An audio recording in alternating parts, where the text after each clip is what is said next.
my behalf. Come on, declare one more time. Say, it's already getting better. It's already getting easier. It's already working on my behalf. Can you put your hands up? Come on. It's already getting better. It's already getting easier. It's already working on my behalf. Come on, declare. It's getting ready to happen. It's getting ready to happen. Come on, tell somebody. It's getting ready to happen. Come on, tell somebody. It's getting ready to happen. One more time, say. It's getting ready to happen. It's getting ready to happen. It's getting ready to happen. Come on, check it out. It's getting ready to happen. Come on, clap your hands and give them glory.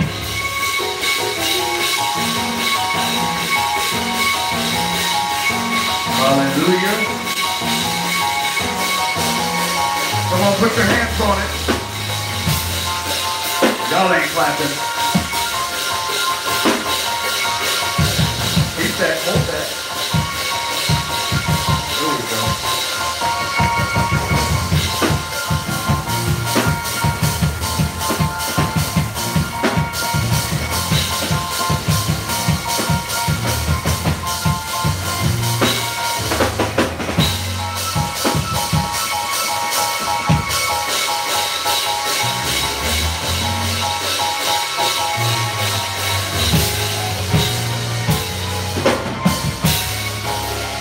Hallelujah. Come on and clap your hands.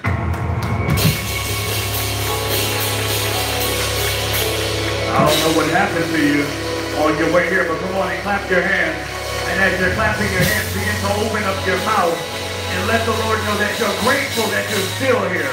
You're grateful that you made it this far.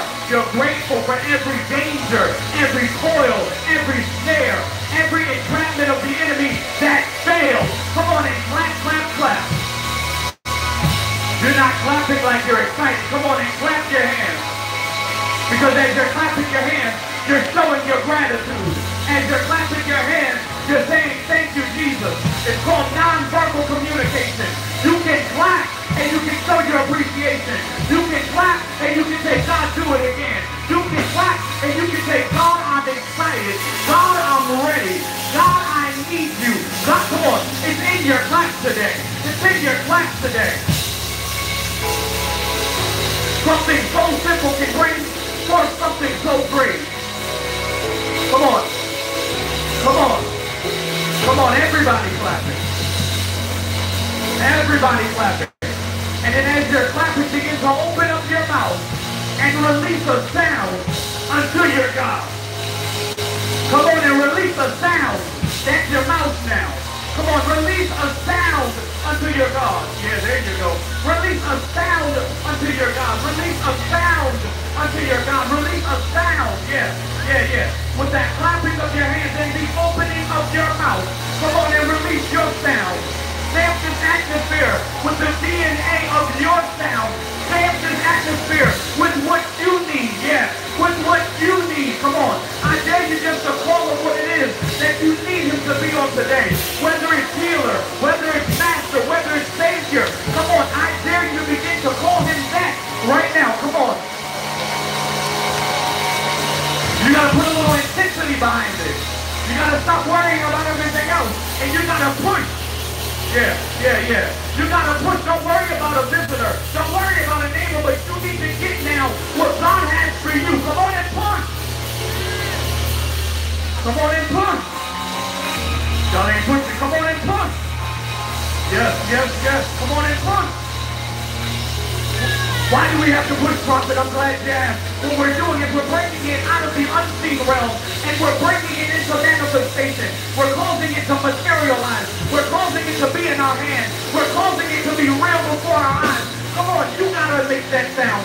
You gotta clap your hands. You gotta praise your God. I can't do that one for you, but I can tell him for myself that he's wonderful, that he's great, that he's awesome, that he's magnificent. There's none above him. There's none beside him. I love him very much. I love him very much. Come on. I love him very much. I'll coach you. I'll cheer lead you. But it's better when you jump on and you do it for yourself. Come on. You're the great I am. You're the lily of the valley. You're the most high God. Come on, make it known to him today that you love him greater than any other. Yes, God. Yes, God. Yes, God. Hallelujah. I give honor to the Spirit of Christ.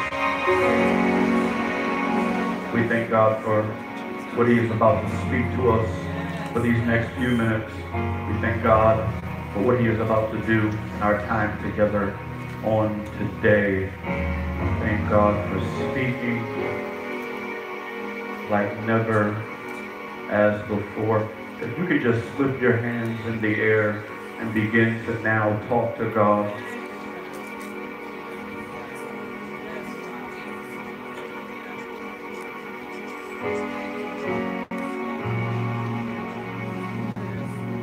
Come on and begin to talk to him.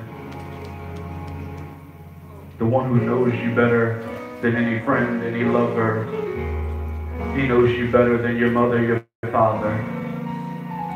And he's the one who's willing to deliver you from the deep and the dark and the crazy.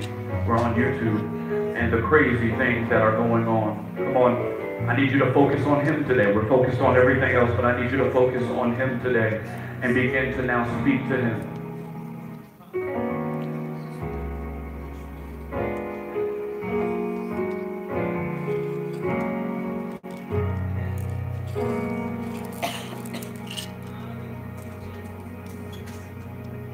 After stress and turmoil all week, you need a moment of peace. And this is the moment. This is the moment of the promised peace. This is the moment where you can give your stresses and your cares of your day, of your week, of your month, of your year to the Lord. Come on, begin to lift your hands and open your mouths right here.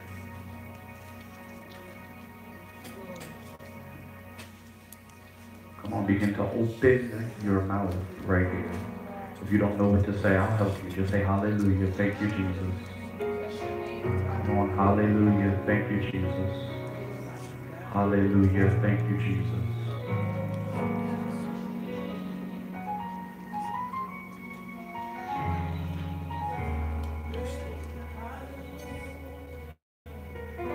With a shut mouth, your request doesn't go anywhere. But with an open mouth, your request goes straight to the ear of God. With an open mouth, you can tell him to take away the stress, to take away the sadness, to take away the loneliness. But your mouth has to be open to do so. And as you open your mouth, you must open your heart so that he can come in and do what it is that he needs to do. He's here today to do surgery. He's here today to fix what's wrong. But you have to be willing to trust him with it today. And so the first step is to worship him in the midst of it so that you can invite him inside of it. Come on. Begin to worship him. And as you worship him, grab 1 Samuel chapter 17.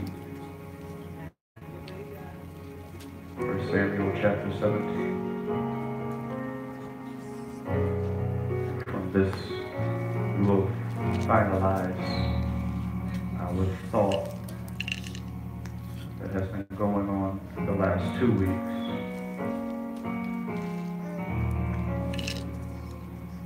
First Samuel chapter 17.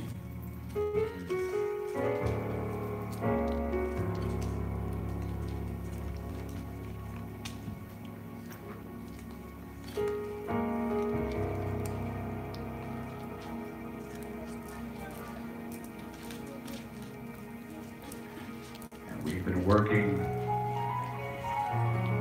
the account of David and Goliath for all this month, really. And so now we've made it to verse 40. 1 Samuel chapter 17, verse 40. We're going to read 11 verses. Verse 40, he picked up 5 smooth stones from a stream, we read the New Living Translation here, and put them into his shepherd's bag. Then armed only with the shepherd's staff and the sling, he started across the valley to fight the Philistine. Goliath walked out toward David with his shield bearer ahead of him. Verse 42, sneering in contempt at the ruddy-faced boy, he said, am I a dog? He roared at David, that you come at me with a stick. And he cursed David by the names of his gods. Verse 44, come over here and I'll give your flesh to the birds and the wild animals. Goliath yelled. David replied to the Philistine, you come to me with sword, spear, and javelin, and I come to you in the name of the Lord of heaven's armies, and the God of the armies of Israel, whom you have defiled. Today the Lord will conquer you, and I will kill you and cut your head off. And then I will give the dead bodies of your men to the birds and wild animals, and the whole world will know that there is a God in Israel. And everyone assembled here will know that the Lord rescues his people, but not with sword and spear. This is the Lord's battle, and he will give you to us. 3 more verses and I'm done. As Goliath moved closer to attack David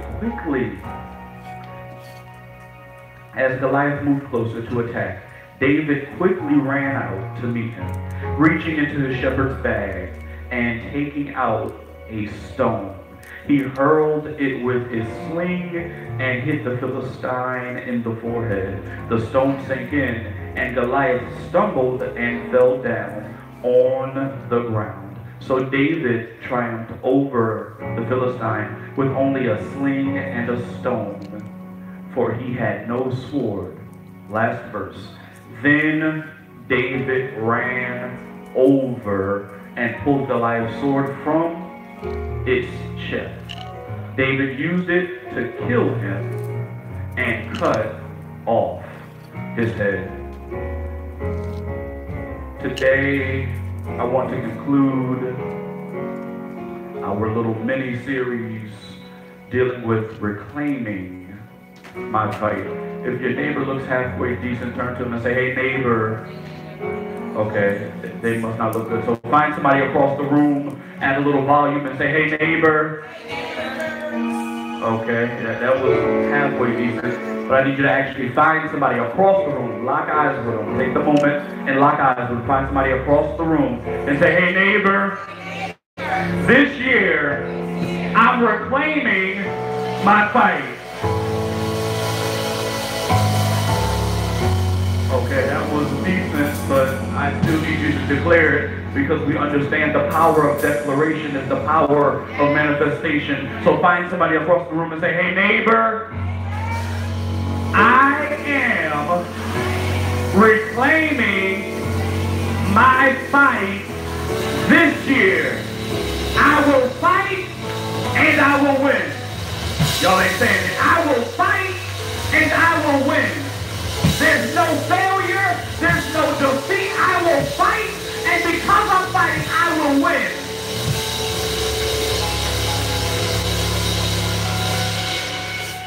So today, we're going to explore the actual exchange between David, hallelujah, and Goliath. David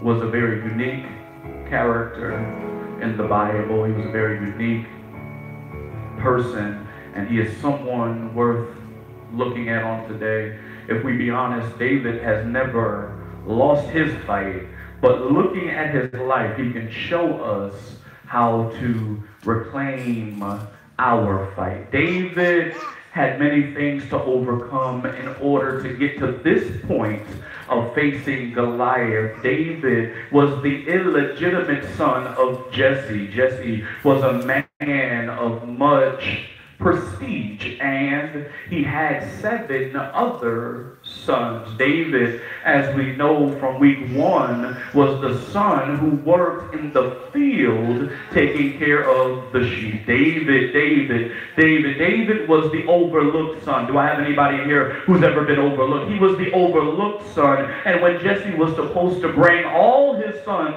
in front of the prophet Samuel, he left David, the overlooked one, I said. He left David on the outside. And if I had somebody in here who would be honest with the prophet today, I know I'm early, but you have to understand that sometimes in life you will be overlooked. Have you ever felt like they left you on the outside of the family reunion? They left you on the outside of what was going on. They left you on the outside of when they were passing out blessings. And so if that was you, you relate very well with David. Not only was David left out, but David was also the youngest of the boys. So now he was not just overlooked by his father, but he was the one who was not allowed to go play with the big brothers. He was the one who was too small to get on the rides. He was the one who was always left beside and left out. So David was the character that was not looked at as the equal to all of his brothers. He came up a different way. He had to do things that others didn't have to do. And so that was the beginning of his story. He had to do things, let me call them obstacles. He had to face obstacles that no other brother, no one else around him had to face in that time or in that day. David, he faced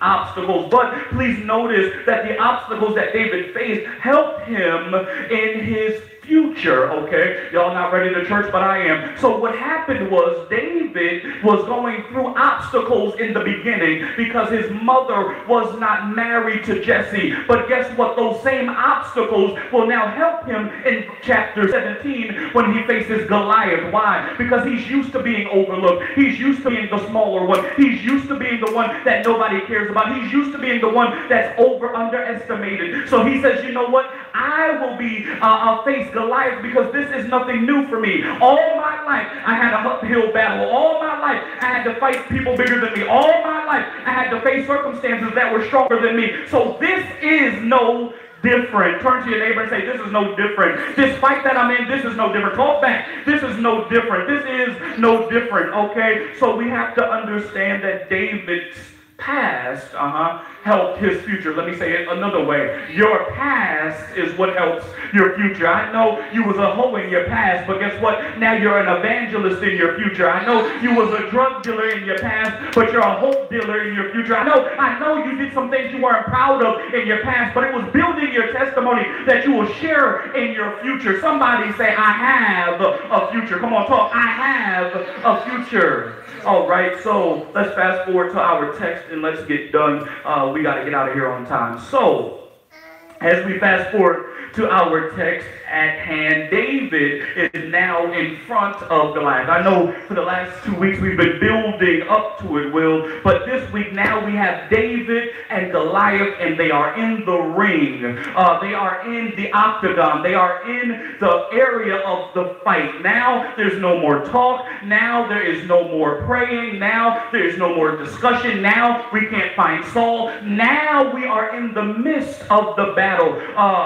We are in the heat of the battle. We are in now the point where we're about to now see whose God is real. Okay, yeah, that sounds like some of your lives because you've been declaring things, but you haven't been seeing anything. So now we're at the point where you're about to see whether your declaration was real or was it fake. You're about to see if your prophecy was real or was it fake. You're about to see if your faith was real or was it fake. This is the time now. Yes, God. Yes, God. This is the time now that you're about to see something if you put in the word.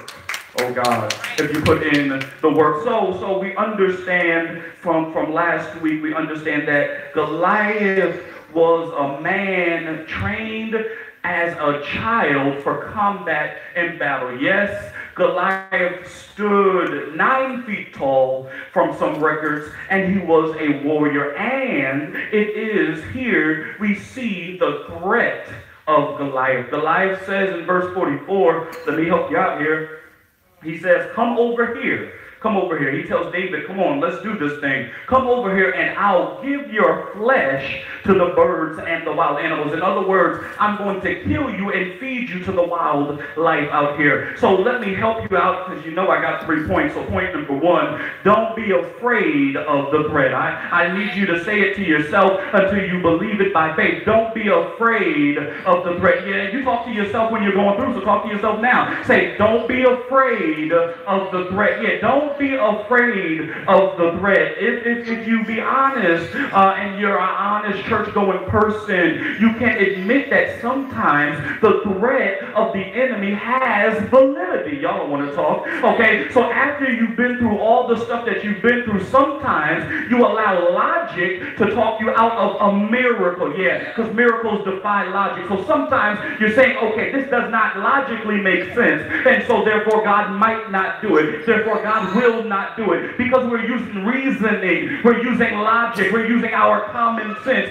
But I want to tell you that if you're facing a Goliath, what's about to happen is logic is about to be moved out of the way. Come on here. And God is about to perform a miracle. Yes, God. So sometimes the threat even has weapons. Okay, let's deal with the text. Even the threat sometimes has weapons. So we have Goliath, who stands 9 feet tall. He's been trained for combat all his life, but he's not going to handle David with his bare hands, no, at least. He's not going to handle David with his bare hands, but what he's going to do is he's going to use his sword, he's going to use his javelin, he's going to use his spear, because he understands that that's what got him victories in the past, so why not use it again? So sometimes the thing that's threatening you has weapons. What does that look like? Let me help you. Sometimes they know your past. Sometimes they know your credit score. Sometimes they know what you've been through. Sometimes they know who you slept with. Come on, talk. So sometimes the enemy, sometimes your situation, it has weapons. But I declare today that no weapon formed against me shall prosper. And every tongue, oh my God, that rises shall be condemned. So we go ahead and we look here that the threat had weapons. The threat had weapons, and the fact that your problem seems to be bigger than you isn't enough. But the problem came to your doorstep. The problem stepped into your camp, and it came well equipped. Okay, y'all don't want to be honest, but it came equipped to take you out. It came equipped to tear you up. It's just not bigger than you, but it's well equipped. It's equipped to now ruin your life and destroy your future. I'm talking about Goliath. Yeah, I'm talking about something that you're facing that seems insurmountable. I'm talking about something that you're facing that seems like it's the strongest thing that you've ever had to face. I'm talking about something that did not go away with a little bit of prayer. It did not go away after you slept and woke up. I'm talking about a Goliath. And this Goliath, it just doesn't come well equipped, but it taunts you. It says you'll never be nothing. It taunts you. It says you'll never be a good mother. It taunts you. It says you'll never be a good father. It taunts you. It says you're going to get fired. It taunts you. I'm talking about Goliath. Goliath is a giant in your life with weapons.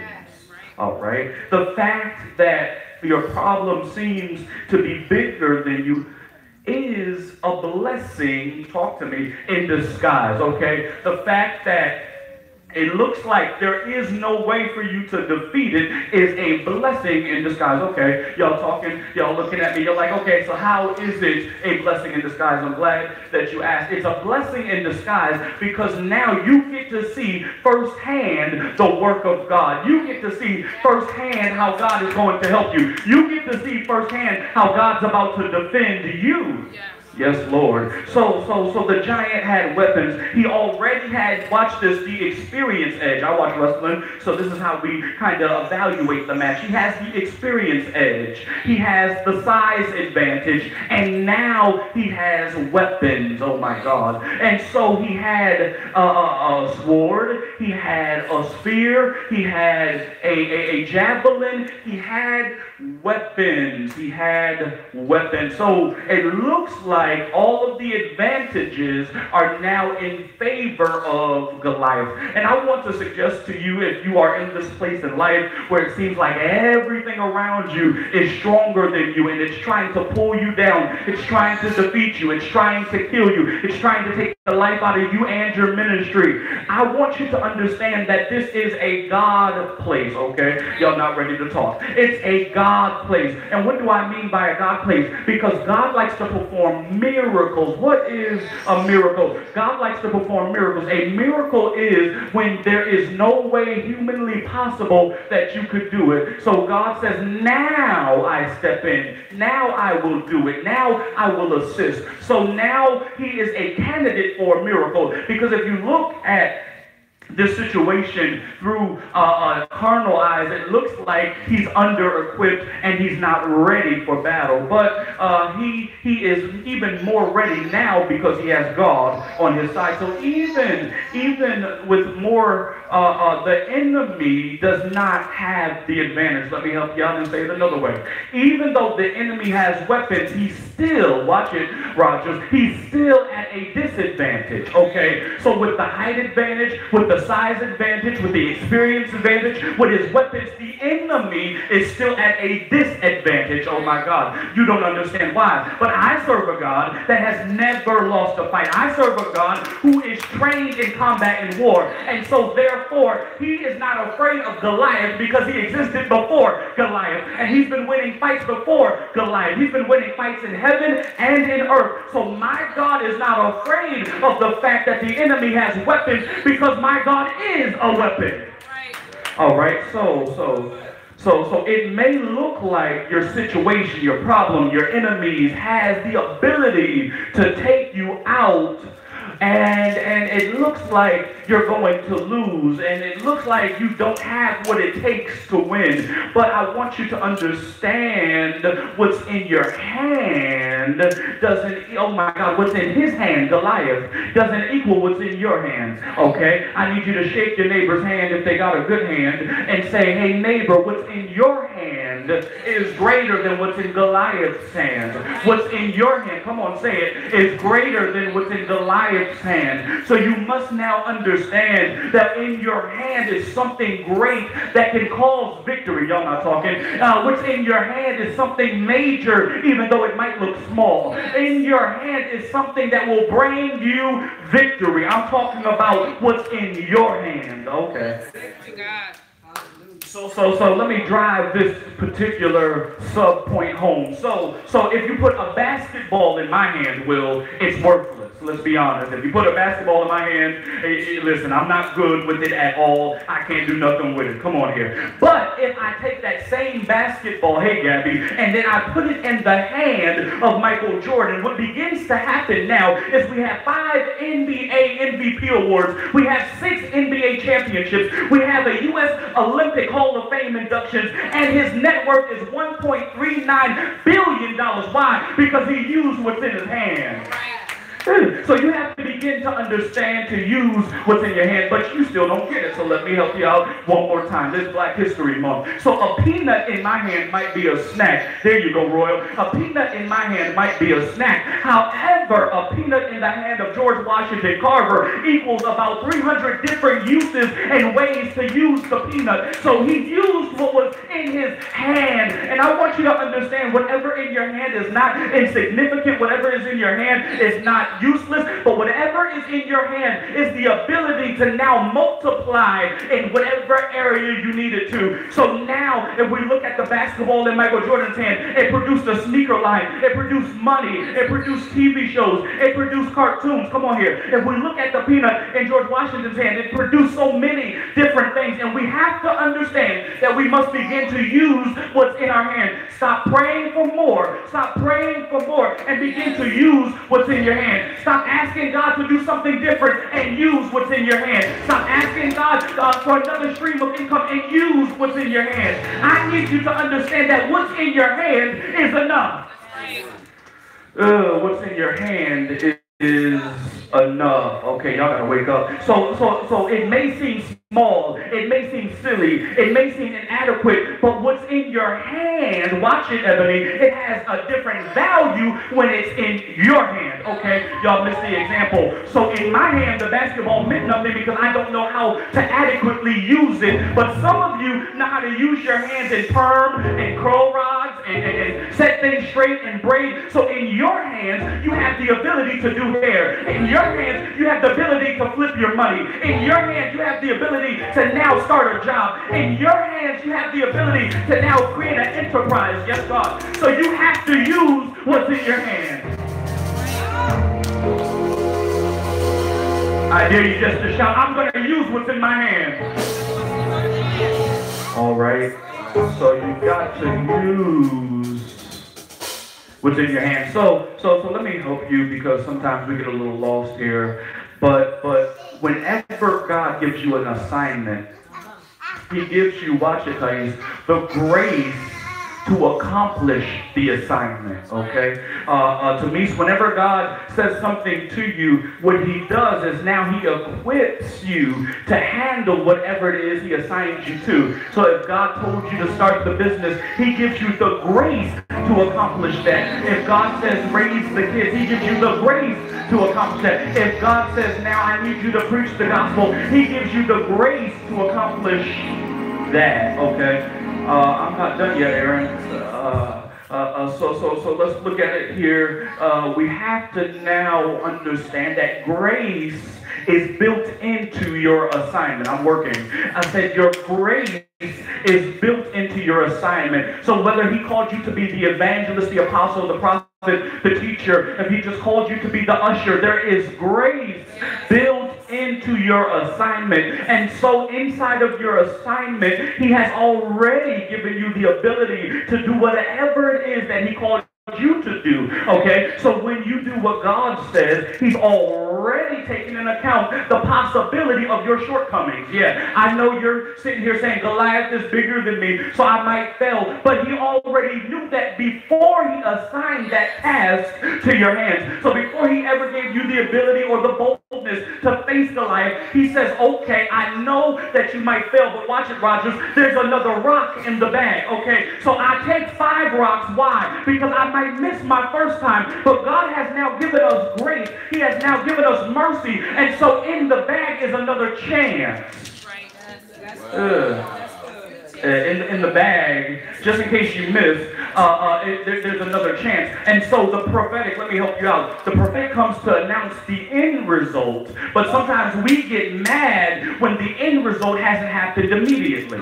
Okay, it didn't happen in the text, but it happened in your life. Sometimes the Goliath in front of you, you threw the rock and you missed. Y'all ain't talking. You threw the rock and you were off. You started the business and you failed. You went out there and applied for the job like the prophet told you, and you didn't get it. Sometimes that happens, but what you have to understand is you have to stop focusing at what did not work and begin to look at the fact that you have another opportunity in the bag. You have another stone to throw. You have another chance. And so when you wake up, you have to understand when you inhale and exhale, that's another chance to win. That's another chance. And so I understand this very well because I have already been given the announcement that in the end I will win. So if I understand that, I might have to use all 5 rocks. I might have to throw off my shoe. I might have to scream and yell. But no matter what, I've already been given the victory. Wow. Come on. So I might have to do a little more, but the victory is guaranteed. Okay, I might have to work a little harder, but God has already spoken about my victory. I might have to do something that no one else has done in hand-to-hand combat, but my victory has already been declared. Watch this, from the Lord. So as I get to point number 2, but before there, we have to take a pit stop and look at what David did. David declared. I like it. Let's say it again. David, he declared here. So if you're going to reclaim your fight this year, you must start with your mouth. Yeah, you got to start with your mouth. I know it starts for you. You thought it started with your hands. So you said, I'm going to fight this year. No, but it starts with your mouth. And so David said, I'm going to start winning this battle with my mouth. I am going to declare some things. Today, I will. This is the Bible. He says, today the Lord will conquer you. He's talking to Goliath.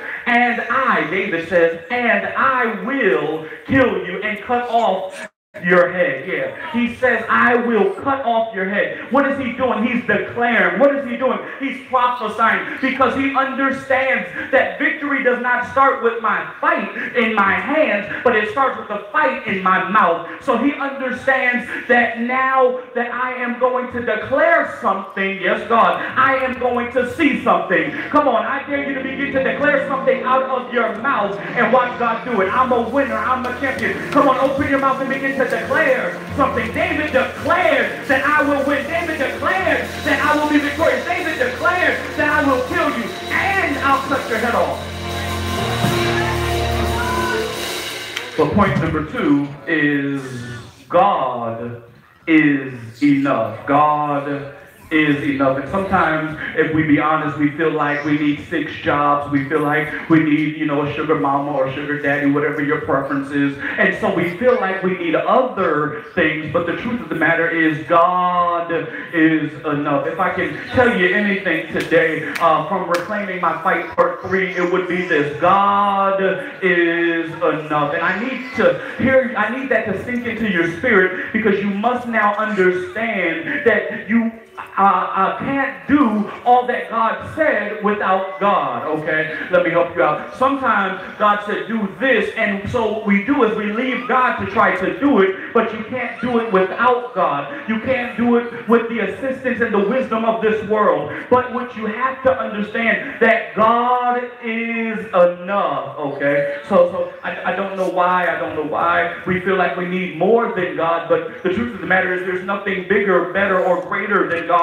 So God will always be enough. And matter of fact, let me just help you out. Not only is God enough, but he's abundantly above all that we could ever ask or think. God is more than enough. So with God, you can defeat any devil, come on here, any demon, come on here, any giant, any disability, any attack. With God, you can defeat it. Right. Yes. Okay, so this point to me is probably the most important of this message, because before you fight, you must have confidence in your God. Yes.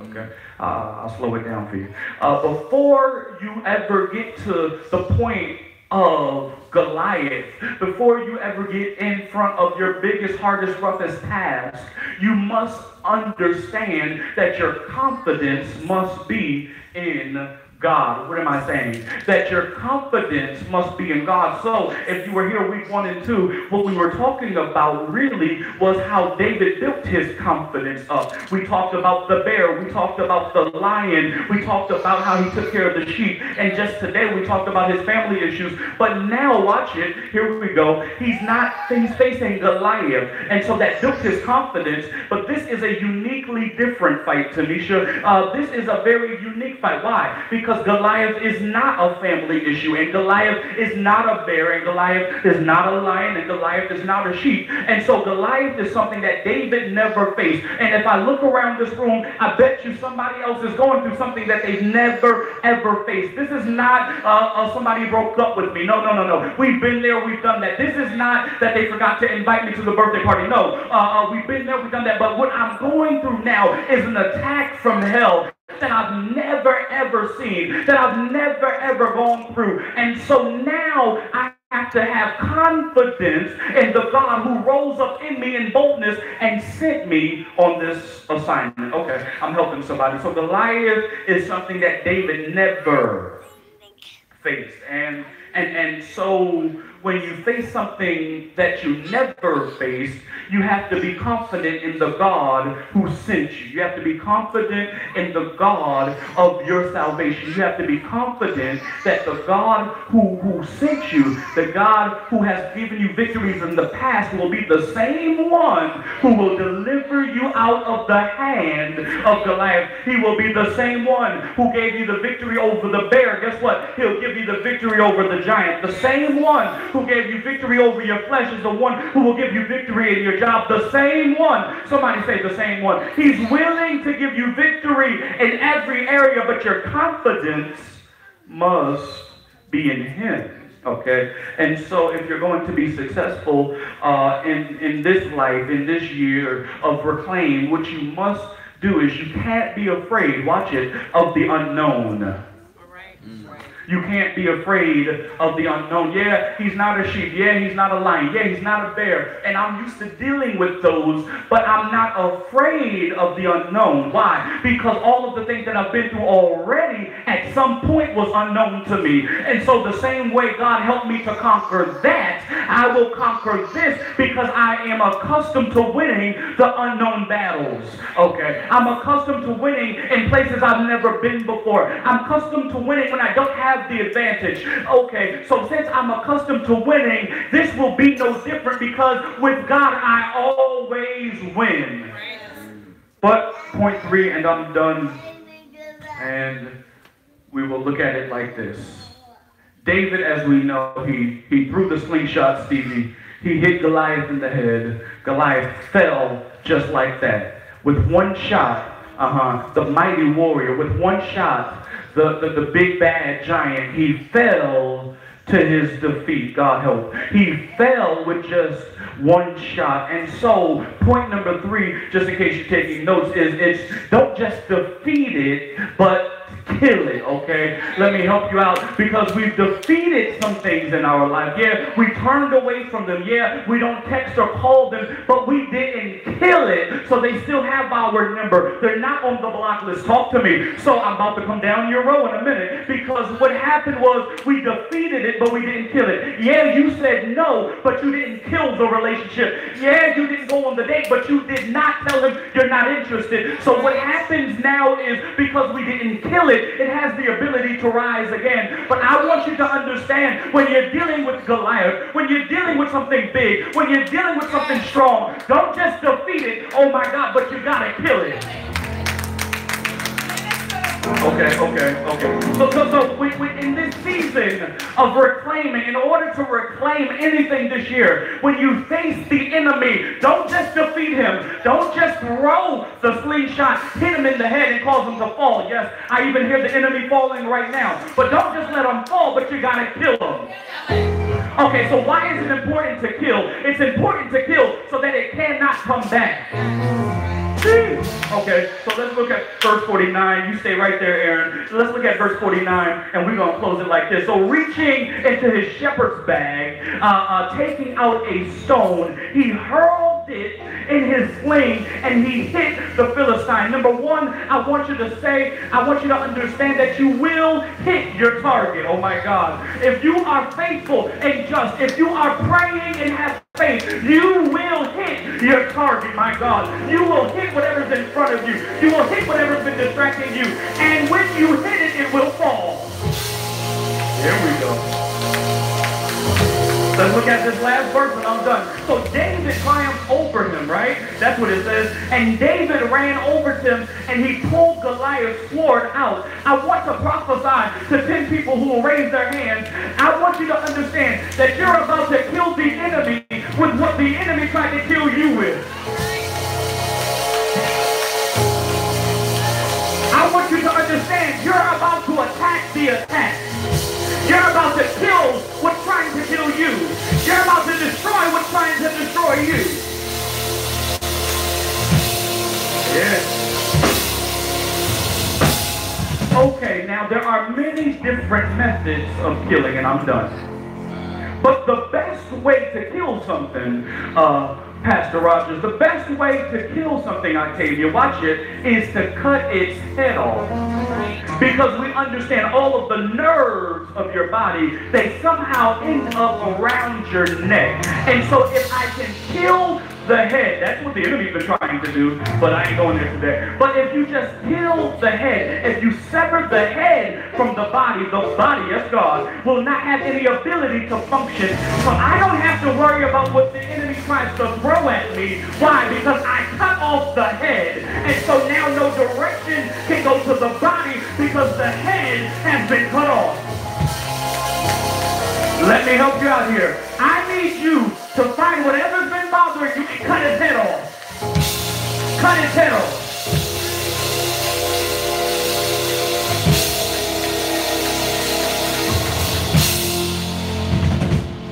Okay, mister, watch it. So when we cut off the head of it, you want to save it as a reminder. Okay, hold on, wait. So what we're used to doing is we're used to winning, we're used to getting the victory, and then we're used to walking away. No. But what happened here was, he said, Quran, I'm going to take the head as a trophy. I'm going to take the head as a constant reminder that the biggest thing that I've ever faced, I just got victory over it. And so I want you to understand in this season, don't just defeat it, but kill it. And then after you kill it, cut its head off. Cut its head off.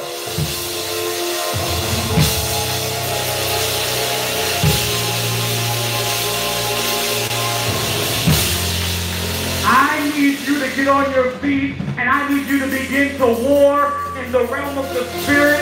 And as you war, I prophesy that you are cutting off the head of the enemy.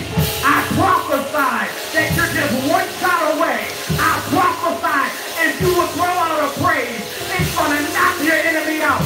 I prophesy that we're not just defeating enemies in our lives, in this city, but what we're doing is we're killing it forever.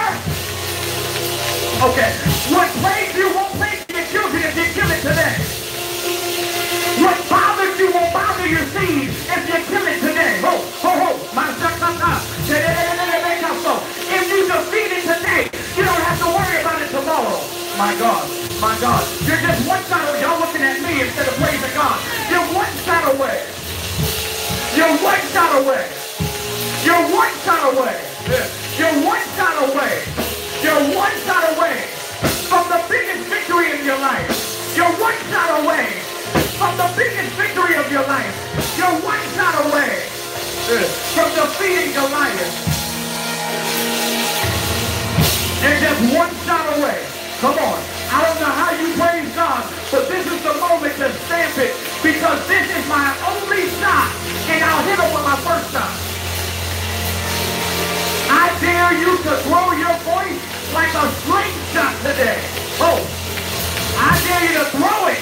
Throw out a praise and watch it kill a giant. Yes, God. Throw out a praise and watch it kill a giant. Throw out a praise and watch it change your day. Throw out a praise and watch it fix your children. Throw out a praise and watch it help you on your job. Throw out a praise. You ain't throwing your voice, but you gotta throw it. You gotta throw it. You gotta throw it. Yes. You won't miss if you throw. You won't miss if you throw. Hey, throw it. Throw it.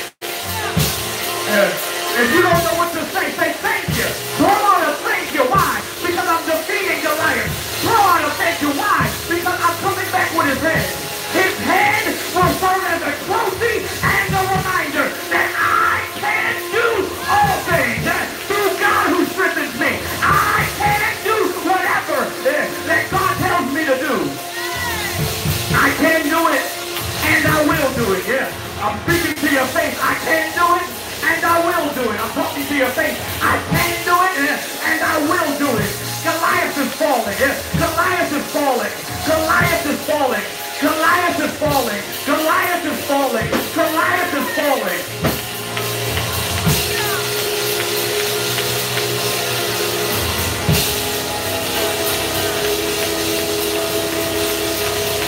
only got 10 seconds, but I need you to praise God with all of your might for the next 10 seconds because you are defeating the Goliath in your life. You know you got more than one, so I need you to do more for these next 10 seconds.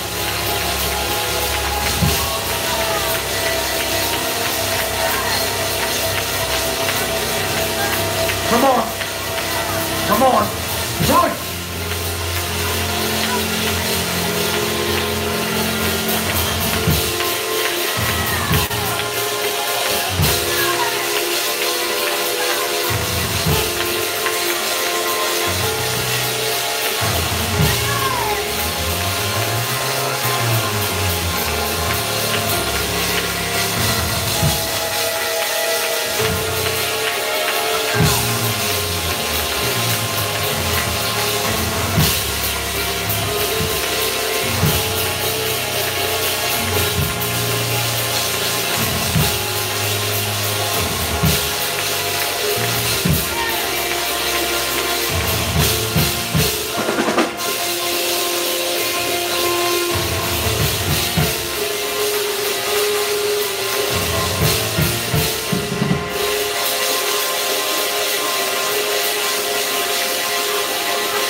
We're dealing even with the thought of defeat.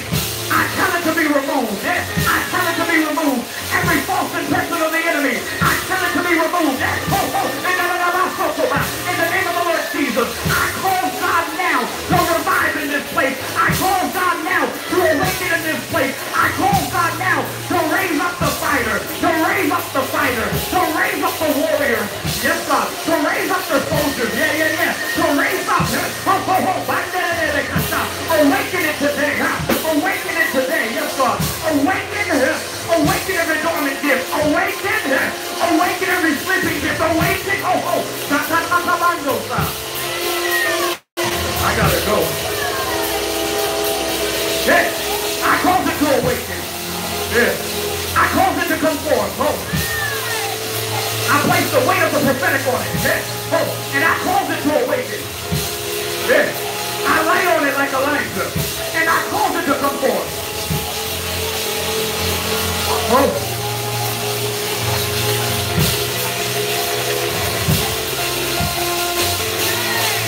Yes, God.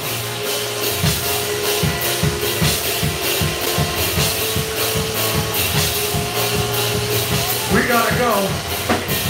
Let's not be a lying prophet, but I want you to understand that this praise has significance. And so if you don't dance, you can clap. And if you don't clap, you can jump. But this praise is significant to your victory.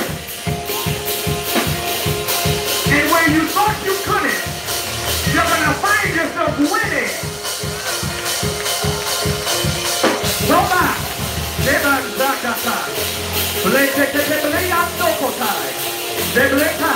You're looking around, but you're not clapping. You're looking around, but you're not jumping.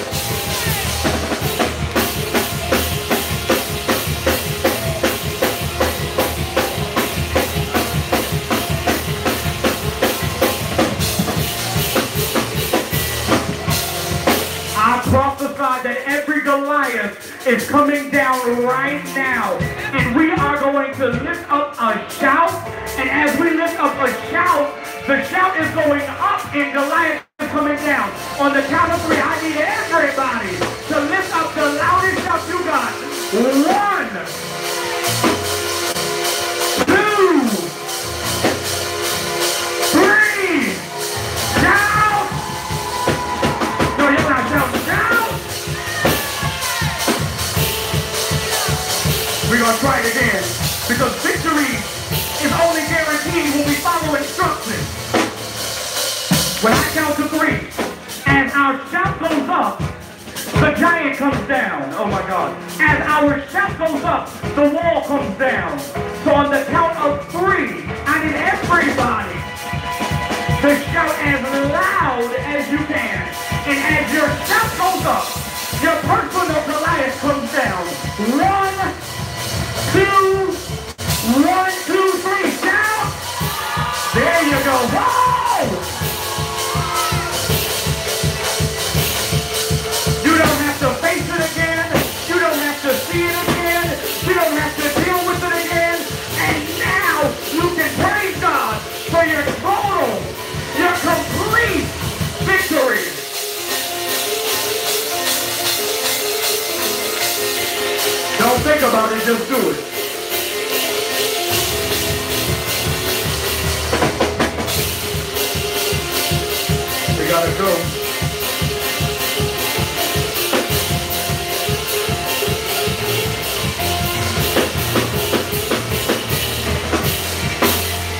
time to play. But Goliath has been defeated, and my victory is secure. I'm going to collect the offering right now, and then we are going to have our quick youth program, and we are out of here. So everybody, grab a seed of significance. Grab a battle seed, a victory seed. GAC, we do tithes over here. So grab your tithes. If this is not your week, grab a white envelope and go ahead and put an offering in there. And I need you to come right now. Let's not wait, but let's start moving now. Yes, God.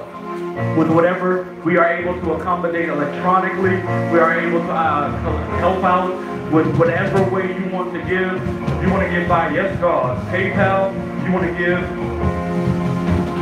by debit card, there is a way, but I need you to grab your seed of significance. Grab your seed of significance.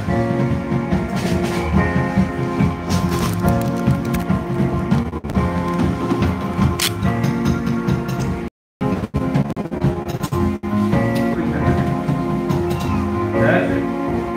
Grab your seed of significance and come forward. We can't wait. We gotta go. Let's go. Grab your seed and come from wherever you are.